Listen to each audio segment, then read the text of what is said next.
Et si les chaînes de l'Afrique n'avaient jamais été brisées? Et si, au lieu de disparaître, elles étaient simplement devenues invisibles? Imaginez un instant. Chaque matin, des millions d'Africains se lèvent, espérant bâtir un avenir meilleur, croyant que le vent de l'histoire a tourné. Mais dans l'ombre, des rouages silencieux perpétuent une réalité. L'Afrique, malgré les indépendances, reste prisonnière d'un système conçu sans elle, souvent contre elle. Depuis toujours, on présente l'Afrique comme un problème à résoudre. On lui reproche sa pauvreté, son instabilité, sa supposée incapacité à prendre son destin en main. Mais si la vraie question n'était pas ce que l'Afrique fait mal, mais à quel jeu elle a été forcée de jouer. Prenons un exemple concret. Lors d'un sommet international sur le développement, on demande aux dirigeants africains pourquoi la croissance stagne. Pourtant, personne ne rappelle que les règles du commerce mondial, les quotas d'exportation, les accords de propriété intellectuelle ont été décidés sans eux. Comme si, à un jeu d'échecs, on les avait invités à mi-partie, avec des pièces manquantes et des règles inconnues. Quand le monde moderne s'est dessiné, l'Afrique n'a pas été invitée à la table des négociations. Les institutions puissantes, comme la Banque mondiale, le Fonds monétaire international, ont été créées sans elle. Les règles du commerce, de la monnaie et du pouvoir se sont élaborées dans des salles où personne ne parlait pour l'Afrique, où ces peuples n'avaient pas voix au chapitre. Ils étaient considérés comme des sujets, pas comme des partenaires. Pour prendre la mesure de cette absence, il suffit de comparer, lors de la conférence de Bretton Woods en 1944, où furent dessinées les bases économiques du monde contemporain, aucun État africain n'avait le droit de participer, car la plupart étaient encore sous domination coloniale. L'Europe, l'Amérique, l'Asie y avaient leurs représentants. L'Afrique, elle, n'était qu'un objet de discussion, jamais un acteur. À l'heure de l'indépendance, la véritable liberté n'a pas triomphé. Les nouveaux États africains ont hérité de systèmes verrouillés, monnaie contrôlée de l'extérieur, dettes imposées dès le départ, modèles économiques importés sans tenir compte des réalités locales. Tout était déjà fixé, et l'Afrique devait suivre un scénario écrit par d'autres, incapables de modifier les fondations mêmes qui la maintenaient captive. Prenons le cas du franc CFA, créé en 1945. Cette monnaie, imposée par la France à 14 pays africains, illustre parfaitement la mainmise extérieure. Aujourd'hui encore, les réserves de change de ces nations sont en partie déposées dans le Trésor français. Résultat, leurs banques centrales n'ont qu'une autonomie limitée et chaque décision monétaire majeure dépend d'un accord ou d'un aval extérieur. On pourrait croire que le temps, les réformes, les efforts internes suffiraient à changer la donne. Mais c'est une illusion dangereuse. En continuant à jouer selon des règles conçues pour la maintenir en marge, l'Afrique se condamne à voir ses richesses fuir, ses talents s'exiler et son potentiel rester enchaîné. Le piège est silencieux, mais implacable. Chaque réforme de façade ne fait que renforcer l'architecture invisible de la dépendance. Regardons l'exemple du secteur minier. Le continent africain recèle plus de la moitié des réserves mondiales de cobalt, d'uranium et de diamants. Pourtant, la plupart des sociétés minières qui exploitent ces ressources sont étrangères. Les contrats, souvent négociés dans l'opacité, garantissent aux multinationales l'essentiel des profits, tandis que les pays hôtes ne perçoivent qu'une infime partie de la valeur créée. Au final, les matières premières partent brutes, les emplois qualifiés sont créés ailleurs et la dépendance s'enracine. La vraie question n'est pas « pourquoi l'Afrique stagne-t-elle ?», mais « qui tire profit du système actuel ?» Penser que le salut viendra de simples ajustements, c'est accepter la captivité déguisée, pendant que la vraie liberté s'éloigne à chaque génération. Prenons la dette. Depuis plus de 50 ans, le continent africain rembourse des intérêts colossaux à des créanciers étrangers. Selon la Banque africaine de développement, entre 1980 et 2020, les pays africains ont remboursé plus de 1 000 milliards de dollars en intérêts. Pourtant, la dette ne diminue pas. Elle s'auto-entretient, elle se reproduit, elle asphyxie les budgets nationaux. Mais alors, comment casser ce cercle vicieux? Pour sortir du piège, il faut oser remettre en cause les fondations mêmes du système mondial qui étouffe l'Afrique.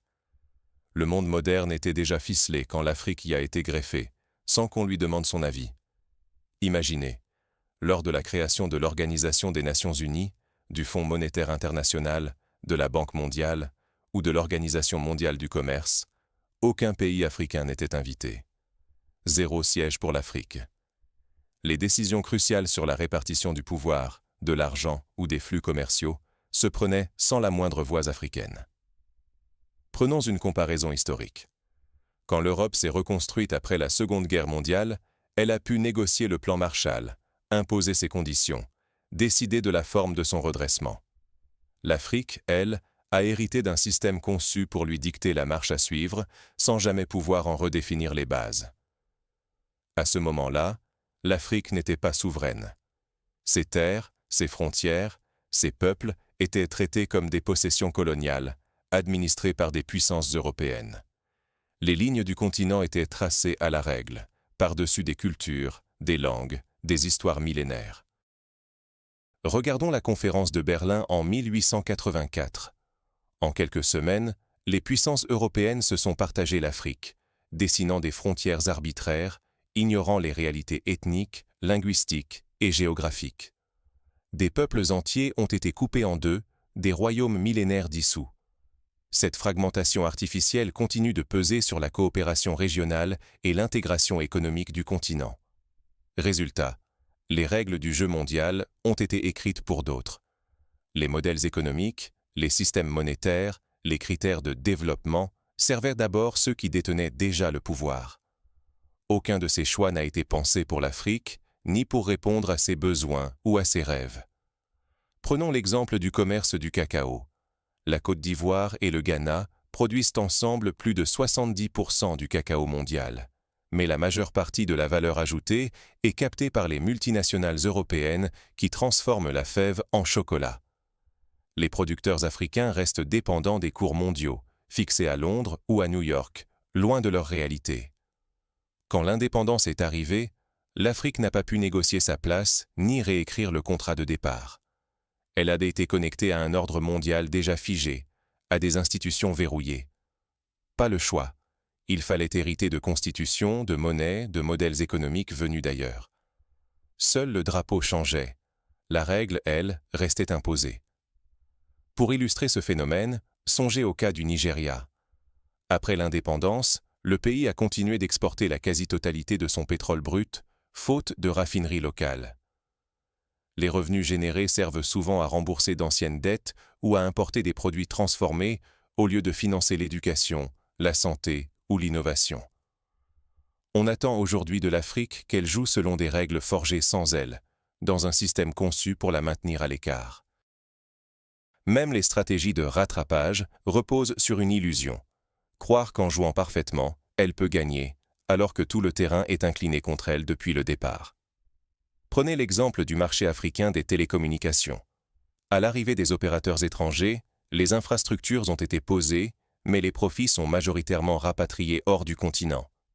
Les entreprises locales peinent à émerger, faute d'accès au capital, à la technologie ou à la commande publique. Oublier ce contexte, c'est courir après des mirages, c'est bâtir sur du sable et s'épuiser à réparer un système dont la fonction véritable n'a jamais été de servir l'Afrique. Mais si ce système hérité est si puissant, quel est le vrai mécanisme de domination qui se cache derrière ces institutions? Pour comprendre les rouages invisibles de cette domination, il faut plonger dans la logique cachée qui structure l'ordre mondial hérité. Car derrière chaque règle, chaque institution, se dissimule un principe fondamental qui verrouille la souveraineté africaine. Aujourd'hui, la soumission ne porte plus de chaînes ni de fusils. Elle se faufile dans les institutions, la dette, les flux économiques. Autrefois brutale, la domination s'est muée en réseaux invisibles, tissés dans les règles du monde moderne. Regardez les grandes institutions mondiales, Banque mondiale, Fonds monétaire international, Organisation mondiale du commerce. Elles proclament la neutralité. Pourtant, leurs règles, rédigées sans les Africains, fabriquent mécaniquement l'inégalité. L'Afrique entre dans un jeu dont elle n'a jamais choisi les règles, mais où la défaite semble toujours inscrite d'avance. Prenons la monnaie. La plupart des États africains ne contrôlent pas la devise qu'ils utilisent chaque jour. Les francs, CFA, les dollars, les euros. Tous sont émis loin des capitales africaines. Pour construire une école, un hôpital, une route, il faut emprunter. Mais auprès de qui? À quel prix? Derrière chaque prêt, une nouvelle dépendance s'installe. Prenons l'exemple du Mali. Pour financer la construction d'un barrage hydroélectrique, le gouvernement doit emprunter à des institutions internationales. Ces prêts sont assortis de conditions: ouverture des marchés, privatisation, réformes structurelles souvent dictées par les créanciers. Au final, le projet profite peu à l'industrie locale et la dette s'accroît. La conséquence est implacable. Les ressources africaines quittent le continent sous forme de matières premières. Elles sont transformées ailleurs, puis reviennent, inaccessibles, sous forme de produits finis hors de prix. Les profits s'accumulent à l'étranger, pas en Afrique. Même les statistiques du commerce mondial dévoilent ce siphonnage invisible, année après année. Prenons l'exemple du bois. Le Gabon exporte des grumes de bois brut vers la Chine ou l'Europe, où elles sont transformées en meubles haut de gamme. À la vente, ces meubles rapportent 100 fois plus que la matière première. Mais la valeur ajoutée, et donc l'emploi qualifié, échappent au continent. Mais la domination ne s'arrête pas à l'économie. Dans les musées européens, des crânes de résistants africains dorment derrière des vitrines glacées. Ce ne sont pas de simples objets historiques. Ce sont les restes de celles et ceux qui ont osé dire non. Réduits au silence, exposés comme des trophées, ils rappellent que la guerre fut aussi psychologique, une entreprise pour effacer la mémoire, briser l'estime, contrôler l'histoire. Prenons le cas de Sarah Baartman, surnommée la Vénus Hottentote. Exhibée comme une curiosité en Europe au XIXe siècle, son corps n'a été rapatrié en Afrique du Sud qu'en 2002. Pendant près de 2 siècles, elle a symbolisé la dépossession culturelle et l'humiliation collective. Aujourd'hui, la violence coloniale ne porte plus d'uniforme. Elle s'habille en contrat, en normes, en règles bancaires. On ne frappe plus, on signe. On ne pille plus ouvertement, on réglemente. Tout paraît naturel, logique, inévitable. Ce piège structurel n'est pas une fatalité, mais il est redoutable. Tant que l'Afrique accepte ce statu quo, elle ne pourra jamais transformer ses efforts en puissance réelle. Génération après génération, la richesse s'enfuit, la dépendance s'ancre, l'histoire se répète. Alors une question brûle. Comment l'Afrique peut-elle enfin reprendre le contrôle de son destin? Pour répondre, il faut regarder en face la racine du problème. Un système mondial construit pour limiter la souveraineté africaine. Mais il existe une autre voie, plus exigeante, et pourtant essentielle. La liberté sans contrôle réel des systèmes n'est qu'une illusion. Le piège se referme, ou l'Afrique invente sa propre voie. Regardons l'histoire. Toutes les trajectoires qui ont mené l'Europe, l'Amérique ou l'Asie à la puissance reposaient sur l'exploitation de territoires extérieurs. Colonies, main-d'œuvre forcée, ressources pillées. Leur richesse s'est bâtie en dehors de leurs frontières, sur le dos d'autres peuples. Prenons l'exemple de la révolution industrielle britannique. Ce bond technologique s'est appuyé sur le coton des Amériques, l'or sud-africain, le caoutchouc d'Asie. Les profits engrangés ont permis de financer les chemins de fer, les universités, les infrastructures. L'Afrique, elle, n'a jamais bénéficié de telles retombées, car elle n'a jamais été au centre du jeu. Aujourd'hui, l'Afrique n'a aucun empire à dominer, aucune périphérie à ponctionner. Elle ne peut pas, et ne veut pas, répéter le cycle de l'oppression. Le défi est immense, créer un modèle totalement inédit, fondé sur la production et l'innovation à l'intérieur du continent. Utiliser ses propres ressources, répondre à ses propres besoins, bâtir pour soi-même. Exemple concret. Le Rwanda, après le génocide, a choisi d'investir massivement dans l'éducation, la technologie et la santé, plutôt que de s'endetter à l'excès. Ce choix radical a permis au pays de devenir un pôle d'innovation en Afrique de l'Est, avec des start-up locales et des infrastructures modernes.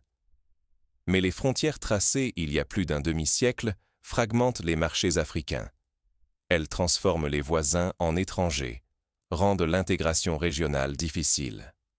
Résultat, chaque pays avance seul, trop petit pour compter, trop isolé pour négocier. Pendant ce temps, Les grandes puissances s'organisent en blocs, unissant leurs forces. Regardez l'Union européenne. Plus de 27 pays mettent en commun leurs politiques agricoles, industrielles, monétaires.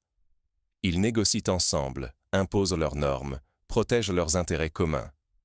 L'Afrique, elle, peine à dépasser les logiques nationales, faute de volonté politique et d'infrastructures partagées. Même les projets dits de développement, souvent pilotés de l'extérieur, entretiennent à la dépendance. Sous les mots « aide » ou « investissement », se cachent parfois de nouveaux liens de subordination, prêts conditionnés, marchés imposés, transfert de technologies limitées. L'Afrique améliore ses routes, mais reste enfermée dans un système qui décide à sa place. Un exemple parlant, dans de nombreux pays, les grands barrages, ports ou chemins de fer sont financés par des prêts étrangers, construits par des entreprises étrangères, souvent avec du matériel importé.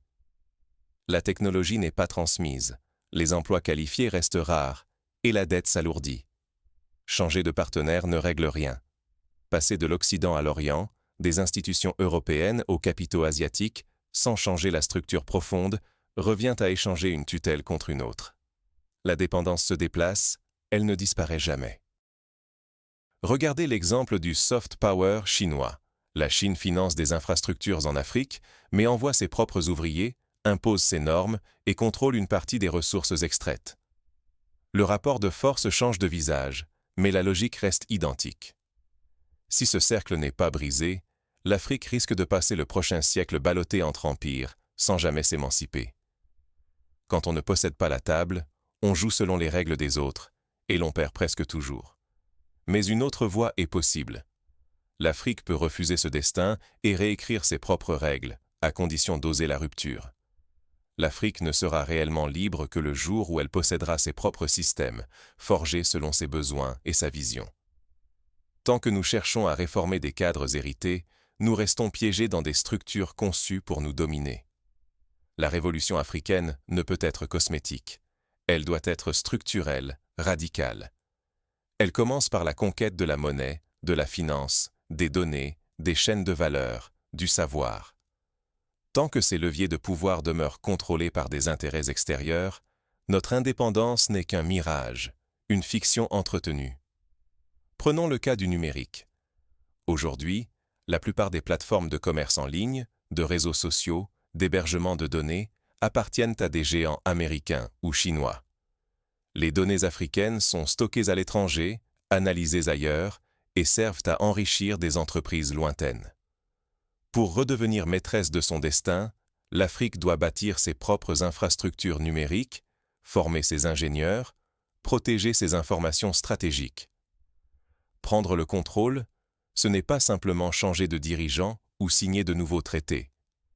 C'est inventer, bâtir et posséder les infrastructures invisibles qui régissent notre quotidien et dessineront notre avenir.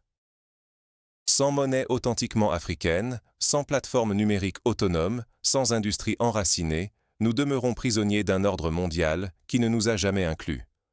On nous répète qu'il suffirait de s'intégrer dans les marchés globaux ou d'ajuster nos lois pour progresser. Mais tant que les flux de capitaux, de ressources et d'idées partent vers l'extérieur, les fruits de notre travail enrichiront toujours d'autres continents. L'Afrique ne peut se contenter d'être une mosaïque d'États-nations.